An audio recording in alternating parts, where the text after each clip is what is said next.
નમસ્કાર મિત્રો, ગુજરાત સરકાર દ્વારા જે આરટી એક્ટ 2009થી શરૂઆત થઈ છે, વંચિત બાળકોને વિનામૂલ્ય ધોરણ 1માં પ્રવેશ આપવાની, એની શરૂઆત 2024-25 માટેની શરૂઆત થઈ ગઈ છે. જેમાં આરટી એક્ટ 2009 અન્વયે શૈક્ષણિક વર્ષ 2024-25માં નબળા અને વંચિત જૂથના બાળકોને વિનામૂલ્ય ધોરણ 1માં પ્રવેશની જાહેરાત થઈ ચૂકી છે. જેની અંદર ગુજરાત સરકાર દ્વારા the right of children to free and compulsory education act 2009ની કલમ 12(1) હેઠળ બિન અનુદાનિત ખાનગી પ્રાથમિક શાળાઓમાં 25% મુજબ વિનામૂલ્ય ધોરણ 1માં નબળા અને વંચિત જૂથના બાળકોને પ્રવેશ આપવાની યોજના અમલમાં છે. જે બાળકોને 1 જૂન 2024ના રોજ 6 વર્ષ પૂર્ણ કરેલ હોય અને નીચે દર્શાવેલ જે તે એના નીતિ નિયમો જે છે એ કમ્પલસરી લાગુ પડતા હોય અને કોને કોને લાભ મળશે એ આપણે જોઈએ કે જેમાં કોને કોને અગ્રમતા આપવામાં આવશે. અગ્રમતાની અંદર સૌથી પહેલાં જોઈએ તો ક્રમ 1ની અંદર અનાથ બાળકો જે હોય એને અગ્રમતા આપવામાં આવશે વિનામૂલ્યે. બીજું, સંભાળ અને સંરક્ષણની જરૂરિયાતવાળું બાળક હોય એને અગ્રમતા આપવામાં આવશે. ત્રીજું, બાળગૃહોના બાળકોને અગ્રમતા આપવામાં આવશે. ચોથું, બાળ મજૂર હોય, સ્થળાંતરિત મજૂરના બાળકો હોય એવા બાળકોને આપવામાં આવશે અગ્રિમતા. પાંચમું, મંદબુદ્ધિ, સેરેબ્રસ પાલ્સી ધરાવતા બાળકો, ખાસ જરૂરિયાતવાળા બાળકો જેવા કે શારીરિક રીતે વિકલાંગ અને વિકલાંગ ધારા 2016ની કલમ 34(1) દર્શાવ્યા મુજબના તમામ દિવ્યાંગ બાળકોને પ્રવેશ મળશે. છઠ્ઠાની અંદર એઆરટી એન્ટી રેટ્રોવાયરલ થેરપી એઆરટીની સારવાર લેતા બાળકો હોય એને અગ્રમતા આપવામાં આવશે. સાતમું, ફરજ દરમિયાન જે શહીદ થયેલા જે સૈનિકો હોય, લશ્કરી, અર્ધલશ્કરી, પોલીસ દળના જવાનોના બાળકો હોય એમને અગ્રિમતા છે. આઠમું, જે માતા પિતાને એકમાત્ર સંતાન હોય અને તે સંતાન માત્ર દીકરી હોય તેવી દીકરીને અગ્રમતા આપવામાં આવશે. નવમું, રાજ્ય સરકાર હસ્તકની સરકારી આંગણવાડીમાં અભ્યાસ કરતા બાળકોને અગ્રિમતા આપવામાં આવશે. 10મું, 0 થી 20 અંક ધરાવતા તમામ category SC, ST, SCBC, general તથા અન્યના BPL કુટુંબના બાળકોને અગ્રિમતા આપવામાં આવશે. 11, અનુસૂચિત જાતિ એટલે કે SC તથા અનુસૂચિત જનજાતિ ST કેટેગરીના બાળકોને આપવામાં આવશે અગ્રિમતા. 12મું, સામાજિક અને શૈક્ષણિક રીતે પછાત વર્ગ, અન્ય પછાત વર્ગ, વિચરતી અને વિમુખ જાતિના બાળકો, સદોતર કેટેગરીમાં વિચરતી અને વિમુખ જાતિના બાળકોને પ્રવેશમાં પ્રથમ અગ્રતા આપવામાં આવશે. 13, જનરલ કેટેગરી અને બિન અનામત વર્ગના બાળકોને અગ્રિમતા આપવામાં આવશે. આ 13 પ્રકારની જે અગ્રિમતા ધરાવતા બાળકો છે એમને આ પ્રવેશની અંદર આરટીના પ્રવેશની અંદર અગ્રિમતા આપવામાં આવશે. જેની અંદર હવે આવકની મર્યાદા જોઈએ કે અગ્રિમતાની અંદર 8મો ક્રમાંક, 9મો ક્રમાંક, 11મો ક્રમાંક, 12મો ક્રમાંક અને 13મા ક્રમાંકમાં આવતા બાળકો માટે ગ્રામ્ય વિસ્તારમાં વાર્ષિક ₹1,20,000 અને શહેરી વિસ્તારમાં ₹1,50,000ની આવક મર્યાદા લાગુ પડશે. પ્રવેશ માટે કેટેગરીની અગ્રતા, આવકની અગ્રતા, વાલીની પસંદ કરેલ શાળાની અગ્રતા વગેરે ધ્યાને લઈને પ્રવેશ આપવામાં આવશે.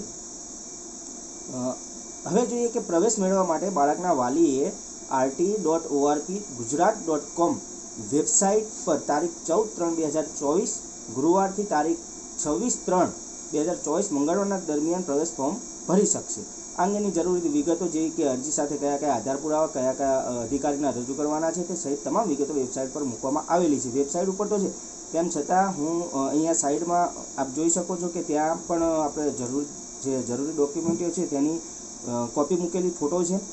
બીજી વસ્તુ કે જે 13 કેટેગરી છે એની પણ ફોટો આપણે મૂકેલો છે. બીજી વસ્તુ કે હવે આની અંદર જે ડોક્યુમેન્ટની જરૂર પડશે એ કયા ડોક્યુમેન્ટની જરૂર પડશે કે સૌથી પહેલાં તો વિદ્યાર્થીનો જન્મ તારીખનો દાખલો, બીજું રહેઠાણનો પુરાવો જેમાં લાઇટ બિલ, રેશન કાર્ડ છે, ત્રીજું વાલીનું જાતિનું પ્રમાણપત્ર, ચોથું વિદ્યાર્થીનો પાસપોર્ટ સાઇઝનો ફોટો, પાંચમું વાલીનો આવકનો દાખલો મામલતદાર દ્વારા રજૂ થયેલો હોય, મામલતદારે આપેલો હોય, વિદ્યાર્થીનું આધાર કાર્ડ, વાલીનું આધાર કાર્ડ, ચૂંટણી કાર્ડ અને બાળક કે વાલીના બેંક ખાતાની પાસબુક હોય છે, જે અહીંયા ડોક્યુમેન્ટ તરીકે આપણે આપવાની હોય છે. હવે આની અંદર જે સમયગાળો જે છે એ સમયગાળો જોઈ લઈએ. શૈક્ષણિક વર્ષ 2024-2025 આરટી એક્ટ 2009 હેઠળ પ્રવેશ પ્રક્રિયા માટેનો સંભવિત કાર્યક્રમ છે કે ટાઈમ ટેબલ છે એનું. સૌથી પહેલાં પ્રક્રિયા ક્યારે થશે, એનો સમયગાળો કયો છે અને તારીખ કેટલી છે એ જોઈએ. કે શૈક્ષણિક વર્ષ 2024-2025 માટેની વર્તમાન પત્રોમાં જાહેરાત બહાર પાડવી, જેમ કે એ બહાર પડી ગઈ છે 5/3/2024ના દિવસે. હવે ઓનલાઈન ફોર્મ ભરવા જરૂરી ડોક્યુમેન્ટ એકઠા કરવા માટે વાલીઓને આપવાના થતા દિવસો. હવે સરકારે જાહેરાત કરી છે, પણ અમુક વાલીઓ જોડે ડોક્યુમેન્ટ નથી હોતા, તો એ ડોક્યુમેન્ટ કઢાવવા માટેનો વાલીઓને સમય 9 દિવસનો આપવામાં આવેલો છે, કે જેમાં તારીખ 5/3/24થી લઈને 13/3/24 સુધી આ 9 દિવસના સમયગાળા દરમિયાન જે તે જરૂરિયાત ડોક્યુમેન્ટો છે આરટી માટેના, એ ડોક્યુમેન્ટો એકઠા કરવાના રહેશે વાલીઓએ. ત્યારબાદ ઓનલાઈન ફોર્મ ભરવા આપવાના થતા દિવસો. ત્યારબાદ જે 9 દિવસનાની અંદર ડોક્યુમેન્ટો એકઠા કર્યા, ત્યારબાદ પછી જે દિવસે ફોર્મ ભરવાનું છે, ઓનલાઈન ફોર્મ ભરાવાના છે, તેની એ 13 દિવસ આપણને મળશે, જેમાં તારીખ 14/3/2024થી તારીખ 26/3/2024 દરમિયાન. આ પછી જિલ્લા કક્ષાએ ઓનલાઈન ફોર્મની ચકાસણી કરી એપ્રુવલ રિજેક્ટ કરવાનો સમયગાળો. કે ફોર્મ ભર્યું, સૌથી પહેલાં 9 દિવસમાં ડોક્યુમેન્ટ કરાયા, 13 દિવસ આપણને ફોર્મ ભરવાનો ટાઈમ મળશે, અને 15 દિવસની અંદર ફોર્મ ભર્યા બાદ જે તે જિલ્લા કક્ષાના જે અધિકારી જે છે એ ફોર્મની ચકાસણી કરશે કે એપ્રુવલ અને રિજેક્ટ કરવાનો સમયગાળો છે 15 દિવસ, કે જેની તારીખ છે 14/3/2024થી 28/4/2024. ત્યારબાદ જોઈએ કે માત્ર અમાન્ય થયેલ ઓનલાઈન અરજીમાં ખૂટતા ડોક્યુમેન્ટ અપલોડ કરવા માટે અરજદારોને પુનઃ તક આપવા માટેનો સમયગાળો આવશે, કે જેની અંદર આપણે એક વખત ડોક્યુમેન્ટ કઢાયા 9 દિવસમાં, પણ તેમ છતાં પણ ક્યાંક કંઈક ડોક્યુમેન્ટ ખૂટ્યા, તો એ આપણને ફરીથી 3 દિવસનો મોકો મળશે, કે જેની અંદર રિજેક્ટ થાય ફોર્મ, આપણું અમાન્ય થાય ફોર્મ, તો એની અંદર જે ડોક્યુમેન્ટના કારણે અમાન્ય થયું છે એ ડોક્યુમેન્ટ ફરી કઢાવવાનો સમય આપણને 3 દિવસનો મળશે, જેમાં તારીખ છે 1/4/2024થી 3/4/2024 દિવસનો આપણને સમયગાળો મળશે, જેમાં 3 દિવસનો સમયગાળો રહેશે.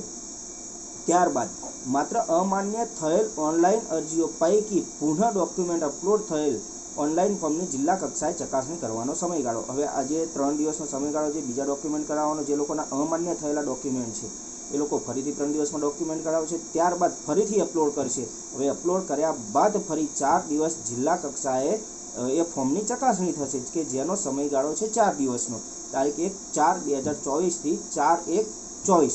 આ સમયગાળા દરમિયાન ફોર્મની પુનઃ ચકાસણી થશે. અને છેલ્લે જ્યારે પ્રવેશ પ્રક્રિયાનો પ્રથમ રાઉન્ડ જાહેર થવાનો છે, તે તારીખ છે 6/4/2024ના દિવસે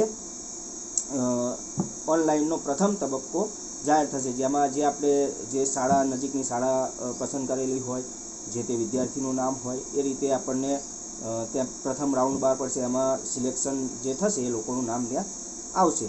તો તમામ મિત્રોને જણાવવાનું કે આ માહિતી શેર કરો આરટી, કે જેમાં જરૂરિયાત ધરાવતા બાળકો સુધી આ માહિતી પહોંચે અને વહેલી તકે તમામ ડોક્યુમેન્ટ એકઠા કરે, અને બને એટલા જલ્દી આપણી આજુબાજુમાં રહેતા બાળકોને જે તે ઉપર અગ્રમતા દર્શાવેલી છે એવા બાળકોને સરકારનો લાભ મળે, એમને ભણતરનો લાભ મળે, ભણતરથી વંચિત ના રહી જાય, એજ્યુકેશનથી વંચિત ના રહી જાય, એ માટે 2024-25ની અંદર જે આરટીની પ્રવેશ પ્રક્રિયા શરૂ થઈ છે, એ પ્રવેશ પ્રક્રિયાની અંદર આપણે એમને મદદગાર થઈએ.